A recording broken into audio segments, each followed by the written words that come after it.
How much work have you done, like, within yourself, though? Like, you already started it from April. Yeah. How about now, like, ongoing from that point? Like, I see a psychologist fortnightly. Okay. Yep. What have you discovered about yourself? That I constantly underestimate my strength. Yeah. Yeah. Yeah, I get that. Yeah. That I'm incredibly resilient. That I matter and that I deserve better. I did this amazing program called TRTP. I don't remember what the acronym stands for. But you come in here with your facts. But it was a very transformative program that was done with a very specific trauma psychologist, and it talks to the subconscious mind, and it reprograms your brain. Basically, it you get to do like affirmations, but not in the, oh, I'm amazing or whatever, and look in the mirror and, like, you know, that yoga kind of pants, thing. incense. Yeah. It's not like that. It's like speaking in the mind, in the language of the subconscious mind. So I choose to know that it is safe for me to know that I matter. Yeah. I choose to know that it is safe for me to know that I have a voice. You know, like things like that, basically. So you, like, say it, but you have to scream it out loud, like, from your gut, right? Like, really, really mean it. And then there's, like, a tape recording that you need to listen to, and it's about, like, you walking on the beach, and then the sun is, you know, basking in you're basking in the sunlight, and, like, all the trauma is leaving your body and that kind of thing, like visualizing that kind of thing. And then you get to do, like, movie scenes where you move the younger self to the side of the set, and then you tell those people how you really feel, like, but in a protective way. So, like, how fucking dare you think that it was okay to choose when you wanted to have a baby, you know, like, to rape me.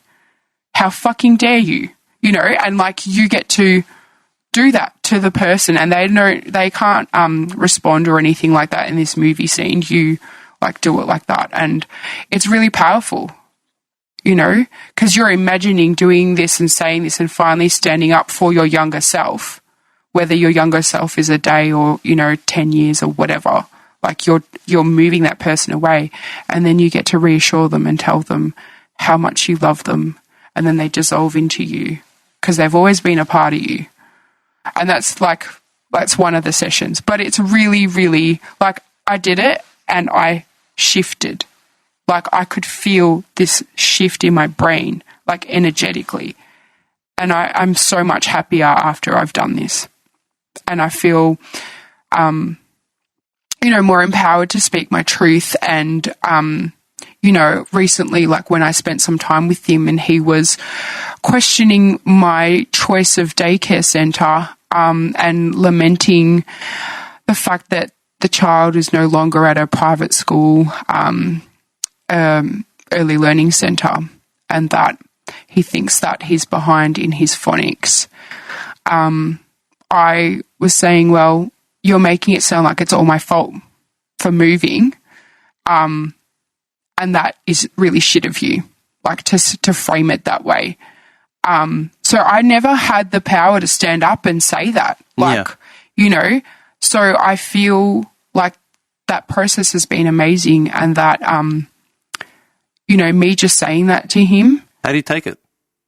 Oh, he apologized and said that he didn't, again, mean to make it out that way, that it was my fault. But he's just sad that he thinks that our child is disadvantaged. And I said, our child's not an idiot. They're going to do the ABCs day one of prep. Like, do you think he's changed anyway? Nah. I think he's masquerading as changing because, you know, like, he is doing some things that are different, and I do see those changes, but I also wonder whether they're long term, You know, like, sure, you can be on your best behavior for a weekend. It's one thing to be on your best behavior. It's another thing to change entirely. Exactly. So I don't know if those changes are for real forever, but, you know, I do see differences in him. But that's... It's not even a problem anymore, Yeah, really. exactly. It's not my problem. Yeah. I was going to say, like, how much back and forth do you actually have with him to this, like, current state? It's probably once monthly. Okay. Yeah. So you've like cut that bridge, like burnt that bridge. It's got nothing. You're removed as far as you're concerned. Yeah. You would have moved like a bunch of baggage and trauma, like when you became self-aware and you started doing all your sessions and all that sort of stuff. Yeah. I'm talking like from childhood onward. Do you feel like a completely new person? Yeah. I mean, do you feel more like you now than ever? Yeah. Yeah. I really do. And I was reflecting that on my day off last week, where I was actually really happy and feeling a lot of joy, and I haven't felt like that ever. And I was thinking, why is that? And that's because I feel like me for the first time in a really, really, really, really long time. I feel like me, and I'm not living for anyone. I'm not trying to please anyone. I don't want anyone's approval. I don't care about them because their ideas are fucked up anyway. So, you know, like, it's just me. I'm living for me and my children, and I'm, you know, helping them to grow up, you know, emotionally regulated and to turn into good human beings. And I'm working on myself into, you know, turning into a good human being, or better, I guess, you know, better than I was before. I always said that when people said to me, you know, why haven't you got kids yet, blah, blah, blah. I'm like, well, number one, I can't afford to feed myself, let alone afford to, you know, feed another mouth that can't actually be self-reliant. But I go, I've got enough baggage and fucking trauma and shit to deal with in my own head. I don't want to pass that on to my kid the way shit was passed on to me. Yeah. It's ridiculous. Like, I've got so much work to do. Yeah. You know, when people are like, I'm really ready to have kids, I go, what are you talking about? You're never ready. You? Like, you're nuts? Honestly, you're never ready, Dim.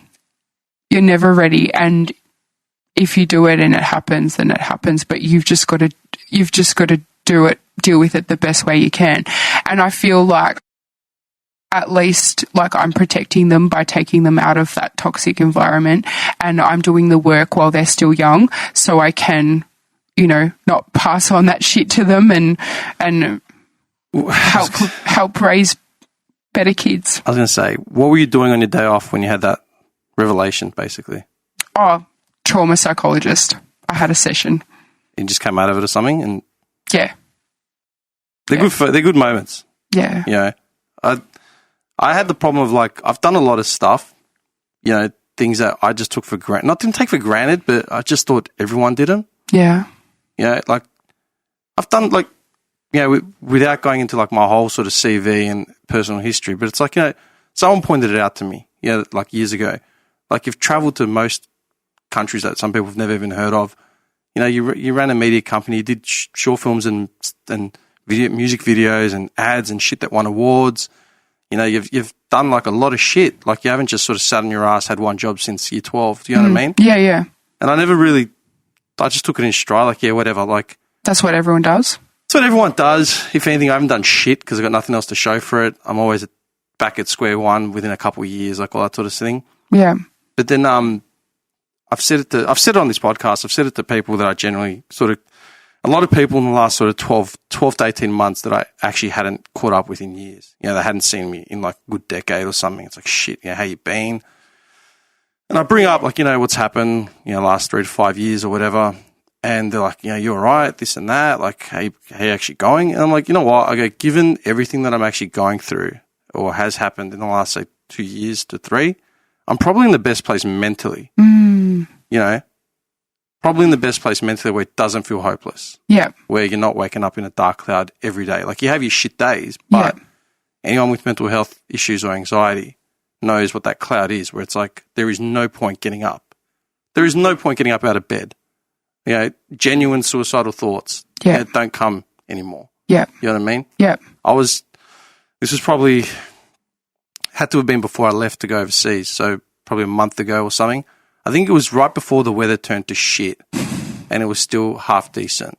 As when we had those like warm afternoons, like maybe end of May, June sort of time. And I was just on St Kilda Road on my bike, had my helmet on, and just installed an intercom. Like, cost me a bit. Like, mates got me a couple of vouchers for like MCAS, like a motorcycle shop. So they got me a bunch of vouchers, you know, for my birthday. And I went and bought like an intercom for my helmet, like a proper intercom, so I could actually have music. You know, I was sick of using cheap sort of workarounds. And I remember just getting on my bike. I was going down St Kilda Road. I can't remember where I was going, but like sun was sort of like coming down a bit. It was a bit dark, duskish, you know. Flying through the city, listening to some like synthwave, like, you know, Tekka's track. I just cracked a smile. I'm like, this is fucking cool, man. Like, I actually did it. Like, I did one thing I've always wanted to do since I was a kid. Do you know what I mean? Yeah. And it was one of those moments. It was just like, this isn't bad. Like, I've got so much shit going on that I'm actually proud of, let alone just enjoying. Yeah. Which is hard, man. Like, for people like us, anyone growing up in those environments where you're made to feel less than, being proud of something you've done is huge. Fuck, man. Yeah.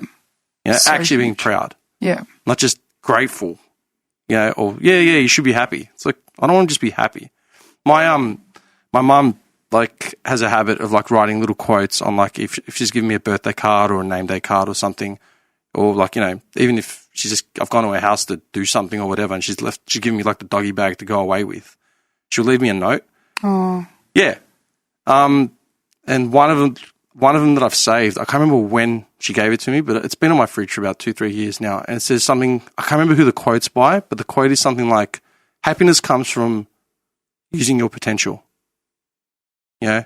And that's been on my fridge for years. Yeah. And it actually makes sense. Yeah. Knowing what you're capable of and knowing what you can do, you know, most of us don't get that opportunity. So it's shit when someone's actually controlled. Do you know what I mean? Yeah. So that quote like rings like big time. You've just given me goosebumps over that quote. It's huge, isn't it? Yeah. My mom's fucked. I don't know where she finds these things. You know? And that's the sad thing, that most people grow up in environments where they don't actually recognize their potential, let alone achieve it. Yeah. You know? Or you're forced to believe you have no potential. Just do what I say. Yeah. It's shit. Like, so how you like now? Like, I mean, looking back, how do you feel coming out of it? I mean, you've said that, you know, you're in a better place, all that sort of stuff. What would you even say to anyone like in your position, starting like from high school? You know, what can you even say? Oh man, I think people need to understand what relationship red flags are. Yeah. Like when they're in high school. I wish I had that kind of education now, because I've got a family practitioner assigned to me from Family Life, and she's given me that list. She's given me this relationship wheel that explains like all the aspects of a relationship and what a healthy one looks like and what an unhealthy one looks like. Do you think there's enough work done in schools educating kids about healthy relationships? No.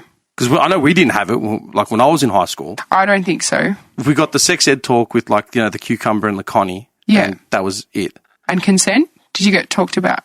Like, did you get talked? More or less. Yeah. Yeah. More or less. Yeah. This is the late 90s, yeah? Yeah. Yeah. More or less. But you didn't learn about, you just thought, don't do this, do this. Like, don't be a prick. Yeah. But that was the end of it. Yeah.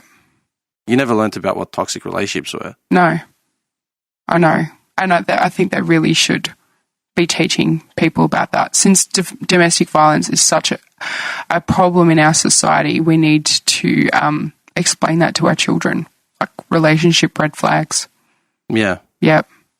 What a healthy relationship looks like, what an unhealthy one looks like. What would you say to anyone else in these situations? I guess like my gut was saying things, but I was ignoring it because like it wasn't strong gut feelings, because I think I had like just gotten into survival mode where I was in like freeze or fright, that my intuition like wasn't really working. So even though I'd have occasionally some pangs and I kept ignoring it, I shouldn't have.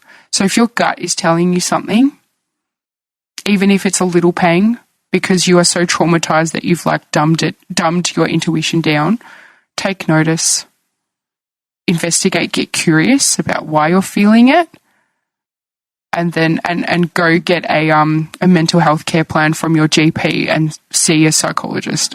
If you're not already seeing a psychologist, like do a couple of sessions to explore that. Yeah. What about people that see people in these situations? You know, like keeping your nose out of other people's business, all that sort of. Fuck, man. I wish that didn't happen. I wish people were like, you know, when he was talking about making me have a third child in front of my friends should have like pulled me to the side or waited till we had alone time again and gone, hey, that's not normal. He shouldn't say it out loud that he, you know, wants another child and expects you to have another child. Like, is he controlling you? Or, you know, like there should have been a freaking question, you know? I reckon I would have appreciated if people brought it up to me, but that's just me. Did you have those I'm guessing you had those conversations with your friends. Yeah. But how was it taken? Well, I tried to allude to the fact that my daughter wasn't my choice to two friends, and they didn't believe me. They were saying to me that you're too smart to be tricked into a pregnancy. They didn't, you know, we understand that the timing was off, but, you know, you didn't get tricked into this pregnancy. You knew what you were doing. You know, that's what their reaction was when I was trying to explain, like for the first time ever, to articulate like what had happened. And I get this shut down kind of reaction from my friends. And, yeah, that really hurt because then it started making me like doubt. Yeah, you start questioning everything you've thought. But then when I've gone back and I've told her like explicitly like what has happened since I've processed it a lot and educated myself on reproductive coercion, and I was able to tell her, well, this is what happened and this is the definition of it, then she's just been completely on my side and being like, I'm so sorry that I reacted that way because I didn't believe that he was capable of that because he's so charming and so wonderful in front of everybody else. He's the best actor in the world. Sociopaths. Yeah. Charismatic fucks. Literally. Yeah.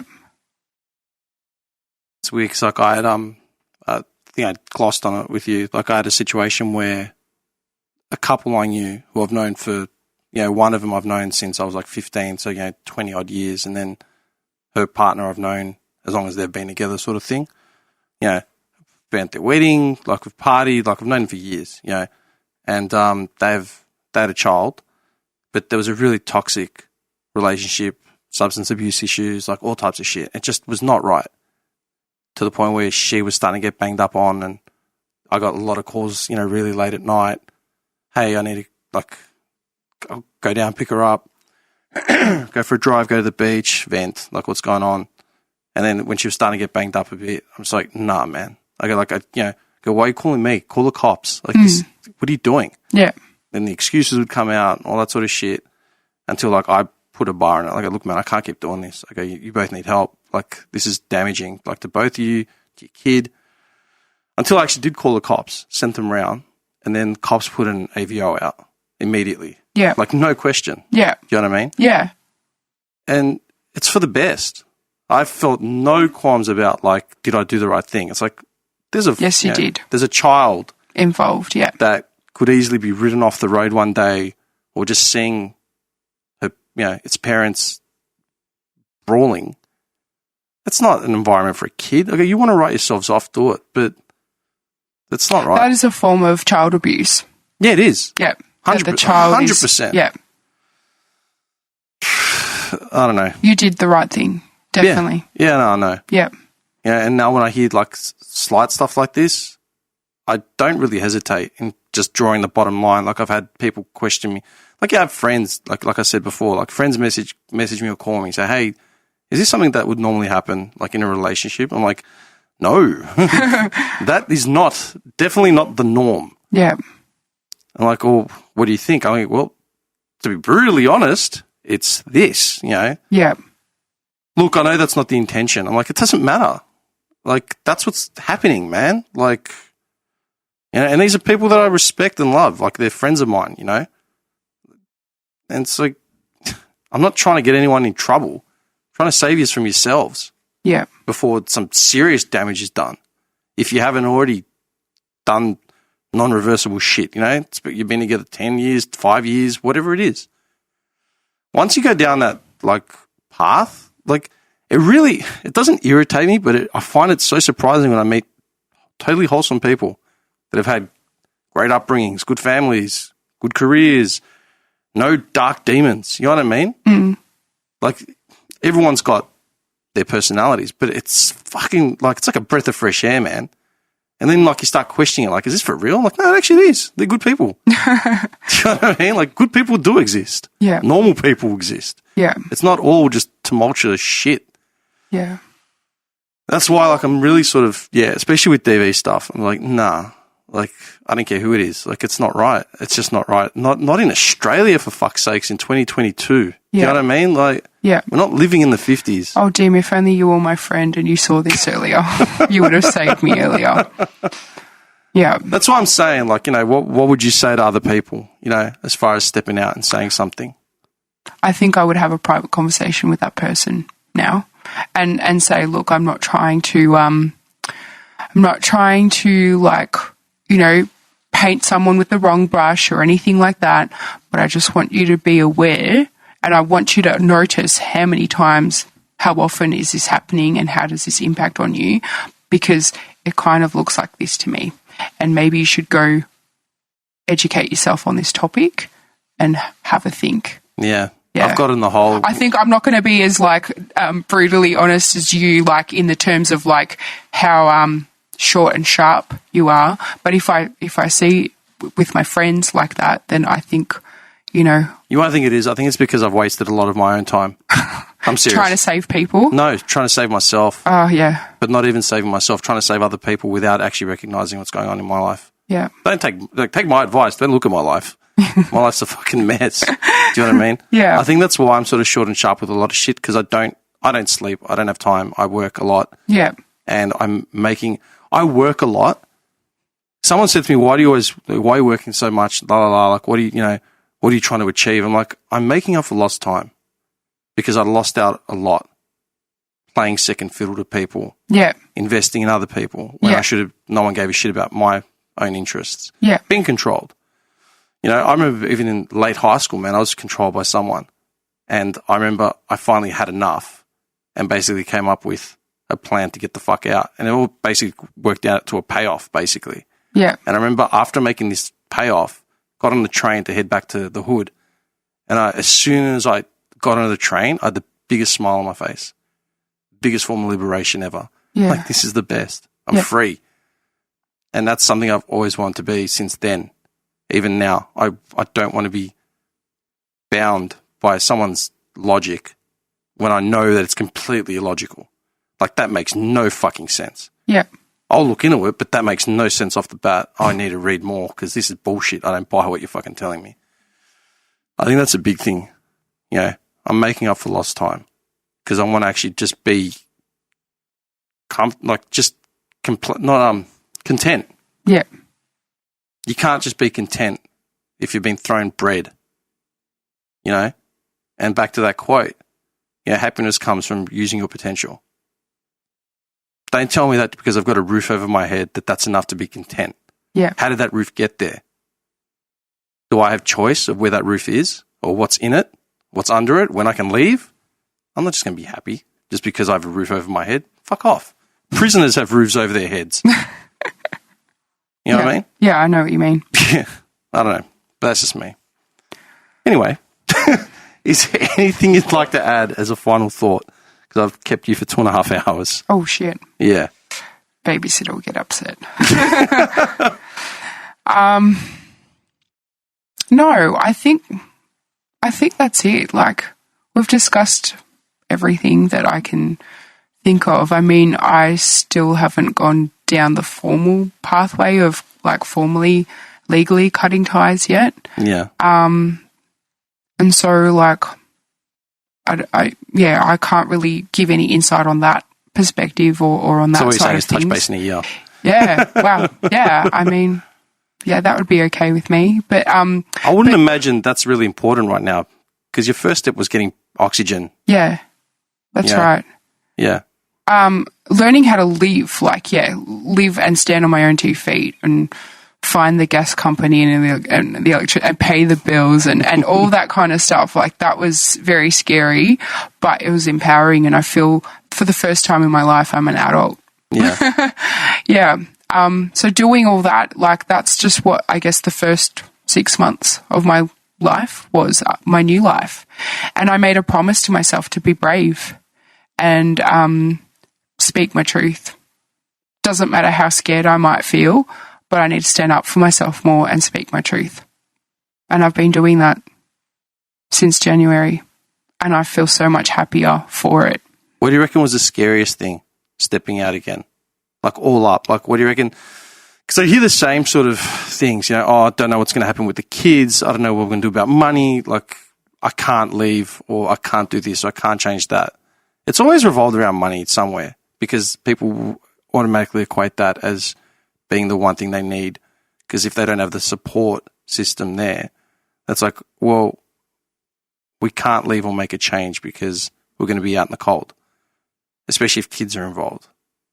Do you reckon that's a jump people should just take? Oh, I've been supported by Centrelink this whole time. Yeah. Yeah. So, I made it so I didn't have to rely on him for money, if that makes sense. Yeah, you just make it work. Yeah. And I'm not wearing designer label clothes. I don't care. I'm happy to go to Kmart. I make most of my clothes, dude. Yeah. So, I'm not a fancy girl and I like home brand. So I work within the budget that I've been given. There is nothing wrong with Kmart, Exactly. man. There isn't. It's awesome. You know how excited I get when it's like Campbellfield 24 hours? The new catalogue comes out and you're like, yes, I want this. Yeah, no, I know exactly what you mean. You just work within your means and that's fine. It is a bit, it is anxiety inducing because I was, you want to make sure that you've got enough for those 2 mouths that you've got to feed. Yeah. But I think the scariest thing was knowing that you have the power to do it on your own. If you come into that realization and hold on to it and be like, yes, then you can overcome that fear and you'll be okay, And once you realize that no one else's expectations or society's expectations or your family's expectations, you don't need their approval and you don't want anything, you could just fuck that right off. Again, you're okay with that. You can become okay with that and be at peace with that idea, and knowing that your children are going to be okay because they will have 2 parents that love them unconditionally, but in 2 separate houses, coming to peace with that idea. I've always said that, as a child, as a product of divorce, I've always said, when people first said to me, oh, when did you first notice a problem? I go, my earliest memories are shit. Are you for real? Yeah. If my parents separated when I was a kid, I probably would have been a totally different person. Yeah, definitely. They would have been totally different people. Definitely. Yeah. And I've always said this to friends and stuff that are going through similar stuff. And it's always women that are feeling vulnerable, it'd be worse if they were doing it tough somewhere. I'm like, no, because if you stick around in the shit that you're in, you're probably going to end up topping yourself off or just creating this completely toxic environment. Your kids are going to leach either way. The energies, the vibes are there. Yep. What's normal? I go, what? That they might have a certain type of food on the table every night and that's fine? Kids don't give a shit where they sleep. They don't know any different. They need their parents to be on top of it. Yeah. I go, and if they're hating every minute of their waking days, when have they got time to be positive, positive reinforcements for their kids? They don't. But what do I know? As far as family expectation and cultural expectation, I'm a 38-year-old with no kids, never been married, who spends most of his money on tats. You know what I mean? And breakfast. So I haven't reached any expectations, but that got fucked off a long fucking time ago. Yeah. You know You're what I living your life the way that you want to. And, Exactly. And that gives you happiness. And we've only got one life, so you may as well be happy as much, be as happy as possible for the amount of time that you've got. Yeah, within your bounds and actual limitations, but not limitations placed by other people. That's right. Or Your other choices. people's expectations. You know With what I mean? your choices that you've made. Exactly that. Yeah. 100%. I really hate hearing my parents really want me. Don't even start a sentence like that. Yeah. Do not start a sentence like that with me because I'll get up and walk away. I don't want to hear it. My parents say this or my sister did this, so I need fuck off. Don't compare yourself to anyone. Like, just live life how you want to live it. Yeah. That's something I've really had to sort of believe my own words sort of over. Especially like you get to like my age, you know what I mean? You start being introspective and shit like that. It's like, this should have happened by now or that should have been different. It's like, nah, like maybe. And if it was important enough, it would have, but yeah, do your own thing. How do you feel? Good. Good. Yeah, good. You can call me up in a week just losing your shit. Like, what have you done? Fucking hell, man. Thanks for coming down, man. I appreciate the honesty. Like, I hope you got something out of this. Well, I hope this is going to help someone. I do, and I think it will. Like, even short term, even like immediate, I can think of half a dozen people I can send this to. How are you coming? That's something I didn't actually get to touch on, which I wanted to. You're in a better place than you were, a year ago after 12, and it's not even after 12, it's your whole life, really. Yeah. If you're undoing destructive shit how are you on terms with all that sort of stuff? Oh, well, I had to undo the destructive shit that happened with the abandonment and the physical abuse. I can understand, like, how she didn't know what she was doing was that destructive.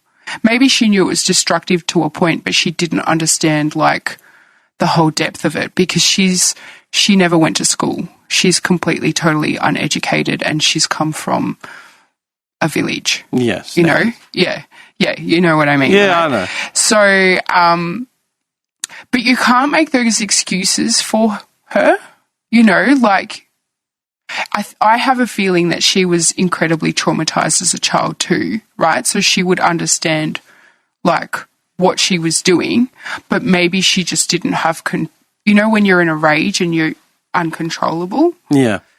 So, well, I don't know. I can't excuse that either because there is some form of control in that too, in your actions. I don't know. I just really pity her because she's just such a horrible toxic person who's very limited in everything that she's ever done.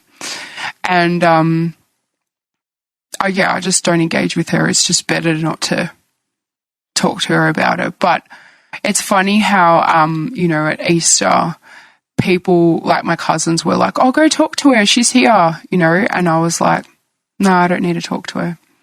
And then they didn't understand why, because my story isn't known within the cousins. Can I ask why? I don't know. I guess they know about the abuse that she did to her children, right? But I didn't really I haven't talked to my cousins about it, and I don't know how else that would have gone, because it's not like my grandma would sit there and brag about it kind of thing. And because it was secret from everyone else, I guess, it's not common knowledge, so that's why they don't know about it. Yeah, and feel compelled to actually just clear it up? Yeah, I did. I cleared it up this Easter with my cousins. I told them, like, what she did, right? How'd that go over? And, well, one of them said to me, oh, she's probably got bipolar and she just didn't know what she was doing. So? And I said, nah, she clearly does have mental health issues, right? But she's like almost 90 now. This happened in her 50s. Or she's like almost 80 now. So she's in her 80s. This happened in her 50s. Like, she would have... Yeah, you got self-awareness at 50. Yeah, you do. You're not past it. No, but also, like, I don't think the bipolar stuff happened that early. I don't know. Like, I don't know what she has because she's never been diagnosed properly. But I agree, it doesn't matter. Even if you have a mental health illness, like, you should still be responsible for your actions. You know, like, he was trying to excuse her, and I should be more lenient on it. But I'm like, no, I'm not going to be, because that shit has traumatized me so much and set me up for failure with future relationships. Like, that's why, you know, I chose the person that I did to marry and have children with. And, you know, and I, like, actually when, you know, that's, you know how I was saying to you that when that stuff came up, when my first baby was 2 and he was presenting with challenging behaviours and I didn't know how to discipline him, that's when I went up to her and I said to her, like, you know, do you remember what you did to me when I was little? And then she goes, what do you mean? She just completely denied it. And I'm like, do you remember, like, hitting me with the jasmine vine or the wooden spoon or your rolling pin or whatever you had close at hand? I'm like, do you remember that? And then she's like, oh, no, how dare you besmirch my good name. Besmirch? Yeah. What a word. Well, she didn't really use it because she's not that classy, but, you know. Besmirch. How dare you besmirch my good name? Yeah, that's it. You're making her out like a Disney villain. That's not the word that she used, but she was just, this is the essence of what she was saying. How dare you, you know, like, darken my name, like, say that I did a bad thing and make my reputation come into question. I want to go to heaven. I'm going to die soon and I want to go to heaven because I deserve to be there. And you making up these lies and bringing up things is just wrong, you know, and I don't want to hear a word of that. And I'm just like, well, I didn't think that she was going to, you know, like, I was hoping, ideal situation, that we would, you know, she would say, I'm sorry, I should have done better, and I'd have closure and I could move towards forgiveness with her. But, no. Wrong reaction. Wrong reaction. But, you know, like, for me personally, I'm on a forgiveness path. Like, I am trying to forgive all those people that have wronged me, and just because I don't want it in my heart, you know. You don't want it clouding your everyday thoughts. Yeah, but also, like, I just, you know, like, I feel this heaviness. I used to feel this heaviness here, right? And it used to make me feel sick, and it used to just make me feel just uncontrollably angry and hatred towards them. But I've been working on forgiveness with my trauma psychologist, and I actually feel like that burden is lessening and I'm feeling better. And I think that is actually contributing to my happiness, that, you know, the final, like the last couple of months of how happy I'm feeling because I'm getting rid of that. So even though she hasn't been remorseful and she hasn't apologized, I don't need her to do that. She'll never do that. I'm working on my own, like, story of forgiveness for those people, for my own soul, not for their benefit. Yeah, it's not because you want them to feel better about themselves or whatever. It's just that you. I need to get rid of it and find peace. I was going to say, there was that quote from American History X in the last sort of scene where he says, anger's like baggage, life's too short to be carrying heavy shit around all the time. Yeah. Yeah, and I believe that. Yeah. And you do that by, I said this to someone years ago that was, like, they had a traumatic childhood, you know, all types of abuse on all types of levels. Yeah. Fucked up partners, like all types of shit. And I remember saying to her, I go, why are you carrying these bricks for people? Okay, these people are beneath you. You do not need to be, like, any time there was, no. Don't justify shit in your head. Just put down these fucking bricks, like, or throw them. Yeah. Because until you let go of all of it, you're going to feel this heaviness. Yeah. You know what I mean? Yeah. I mean, I was born with a chip on my shoulder because my old man had a chip on his shoulder. You know, still does. But I've actively done as much as I can to sort of not let go of shit, but stop it from bothering me. I become more street smart, you become more aware. Yeah. But you can't have it in the back of your mind every single time you do something. Yeah. You know what I mean? Yeah. Does that answer your question before, like what you wanted to touch on with that? Yeah. Yeah? Yeah, sort Okay. of. I was going to say, like, I learned a lot about the only way to really get rid of, the only way to start dealing with stuff like that is A, confront it and speak your mind. So you know you've actually spoken your mind. Depending on how that reaction goes, you do your next step, Yeah. you know. But it all starts from talking. Yeah. You know, like communication is key. Like I had a thing pop up in my family like over the last, say, 5-6 years, even longer. And a lot of my extended family, you know, they sort of, like with the individuals involved, they sort of said to me, oh, at the start, it's like, oh, what do you mean? It's, you know, what's the problem? I'm like, well, A, B, and C, I've been made to feel like this. You're overreacting. Blah, blah. I'm like, no, I'm not. Like, this is how I grew up. This is my relationship with these people, blah, blah, blah, blah, blah. Don't tell me what I've gone through. Like, I know what I went through. You weren't there, or you were there, you just didn't pay attention. And then I'd be going into setting the record straight, basically, because it was, you know, sociopaths, narcissists will always control the narrative. That is their goal. Control the narrative, every angle, so they can always paint you to look like, the aggressor. So they're wrong. They're always the victim. Anyway, so I'm sitting there and I'm like, well, you know what? Nah, I'm not letting someone control the narrative. I've done enough. Leave it. Just let sleeping dogs lie. But things are getting said around me without me even initiating or, you know, engaging. Yeah. Fuck it. Like, okay, you want me to talk? I'll talk. This is the actual truth. This is how I reacted based on what had happened, blah, blah, blah, blah. Oh, you can't say that. I'm like, why can't I say that? I go, you're all quick to tell me how I should be acting, what I should be feeling, what you think. I can't actually tell you what my side is because it goes against your whole let bygones be bygones shit. No. I go, if I can't tell you people, then who can I tell? If you're family and you've got your noses in it, then surely I can tell my family how I feel about a toxic situation.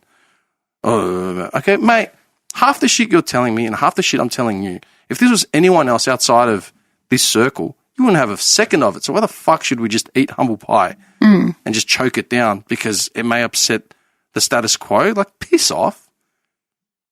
Deserve more than that. Yeah. You know? Yeah, totally. But yeah, like I'm definitely in that camp of confronting the issue head on. Yeah. When you get the chance, when you're ready, when you have the strength to do it, when you got it all in place, and then making a plan to actually get past it. Yeah. You know, it's not enough to just let sleeping dogs lie. Like, fuck off. Yeah. You know? Yeah. You can't. Because if you're waking up in the middle of the night and it's on your mind, then there's an issue. Definitely. Because the other person's not thinking about it. Like 100%. Do you know what I mean? Yeah. But that's just, you know, my take. Everyone's different, I guess. I don't know. I don't claim to be a psychologist. I've always said it. Like, I mean, you don't know me that well, so I've always said it. Like, don't take my life as the example. Yeah. Yeah. I am slow to act and resolve things about myself. Like, no one should look at me as an example of dealing with shit. Yeah. Because I'm coming into 40 and I'm just starting to deal with shit. You know what I mean? When a lot of this shit should have been nipped in the bud 20, 30 years ago. Yeah. You know? But yeah, then that's why I sort of push a lot of people when I see something really toxic. It's like, no, you need to act now because you may not wake up tomorrow. Yeah. And that's the point. You're advocating for them because you see it from an objective perspective. Yeah. Like an outsider. Yeah, exactly. And you're trying to help your friend. Yeah. Yeah. And there's no time like the present. Yeah. You know what I mean? Like, you need to act now. It's not people make excuses like, oh, I'll wait till the kids are a bit older. Oh, I'm going to wait till I get that job. Then I'll have a bit more money. Oh, it's cold outside. Yeah. We've got to wait till spring. See, that's the thing, right? Like, Mum was like, oh, maybe you should wait until they're older and they're easier to manage. And I'm like, no. I'm like, just because something is hard doesn't mean I shouldn't do it. You know? That's what I kept saying to her. Yes, it's hard to be on my own and look after the kids, but it's also hard to stay in this toxic environment. You just have to think about which one's worse for you. What's harder, like dealing with kids that are sort of acting out a bit, or just managing 2 kids, under 10, or watching them grow up in a toxic environment. Yeah. And then feed off that vibe. Yeah. And watch them not know what normal is. Exactly. What's worse? Wouldn't you want more for your grandchildren if you love them so much? And if you love me, then wouldn't you want more for us? Bigger picture, man. Most people don't see it. Yeah. Yeah. I know what you mean. I don't know. Anyway, thank you for coming down. No worries. Thank you for having me. Seriously. I really appreciate it. Yeah. I don't know. I hope this was cathartic in some sense. Yeah. It was. Yeah. I often feel like, it does get cathartic when I listen back to him as well. Yeah. It's just, I hope in a year's time you can listen back to this and reflect on it and know that you've done the right thing and you're in a better place. Yeah. You know what I mean? Yeah. I mean, you're a year out, so those are already up there. But it sounds like you've got it under control, as in you're understanding the hows, the whys, and where you actually want to be. Yeah. Do you know where you want to be? Not triggered. Like, I don't want to be getting triggered by things. Like, my little boy started hurting me, and, that was triggering me and making me feel like I was 5 years old again. And that, my grandmother was hurting me again. So, like, I'm definitely not feeling like that anymore. And because I've been able to put a consistent behavior management plan in, like consistent consequences and a lot of emotional regulation, where we have this chart, and if he's feeling angry, like, I get him to point to the chart and I go, what are you feeling? Name it. I'm feeling red face. That's angry. Why are you feeling angry? Let's talk about it. Give him a big safe hug and make him feel loved, and we talk it through and we work it out. And that stopped him. Like, he doesn't hurt me anymore because I'm helping him manage his emotions and work out what it is. I just got the biggest flashback of, like, being blasted by my parents over something like I left my comic book at the kitchen table after breakfast. That's an irrational thing to get yelled at. And then seeing it, like, we don't leave books on the table, you know what I mean? Seeing it thrown into the backyard or some shit. Yeah. It's, how does this, what? Like, and you're talking about rational emotional management plans and charts? Yeah. Totally unheard of. Yeah, I know. Imagine saying that to someone, like, born 60 years ago. I know, right? What? I know, right? Completely foreign concept. But this seems to have, I think because his nervous system was just so out of whack, and so was mine, because I was in, I've had to just make him feel like he's safe and help him work out what his emotions are and what they mean and how to deal with it. And he's just settled right down, and, like, for me, that's a massive win, right? And like, what I want to be is not being triggered by things. Like, so an example, what I showed you before. And I just want to be, like, happy. I just want to be happy. I just want to do my job, get money, buy us some nice things. Get money, pay for things, like, spoil them occasionally, take them out, just have fun and spend time with my kids, and work through my shit and be free. I'll make this the last thing. Okay? Yeah. In the 12 years, did you have goals? Nah. Oh, well, I did. I had dreams and goals, but they were always dismissed. Whatever I wanted or, wanted to do, or I wanted to, like, stop working and go study a completely different course, I wasn't allowed to do any of that. Okay. It's weird that I just thought to actually ask you that. I was watching a video before with Evander Holyfield, Mike Tyson getting interviewed, right? And they're asking Evander Holyfield about his history and how he got started boxing and stuff. And he was, like, 8 years old. And this coach down to, like, a local gym or whatever said, because he said to him, Evander Holyfield said, I want to be the heavyweight champion of the world or whatever. He goes, I want to be world champion. It was 8. Yeah. And the coach said to him, is this a fantasy or is it a goal? Because if it's a fantasy, it's not going to happen. Yeah. If it's a goal, then you can keep working at it. Yeah. And eventually you'll get there. Yeah. That's why I asked, like, in the 12 years, did you have goals or did you have fantasies? I didn't have goals. I mean, like I had an idea of- I had ideas of things that I wanted to do, and then when I asked for permission to do those things, I was completely shut down. So then I learned not to have goals for myself. You have goals now?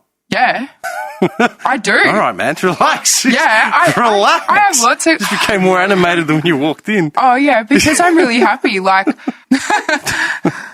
yeah, but I do have goals, and I am happy. I'm really happy. Hold up.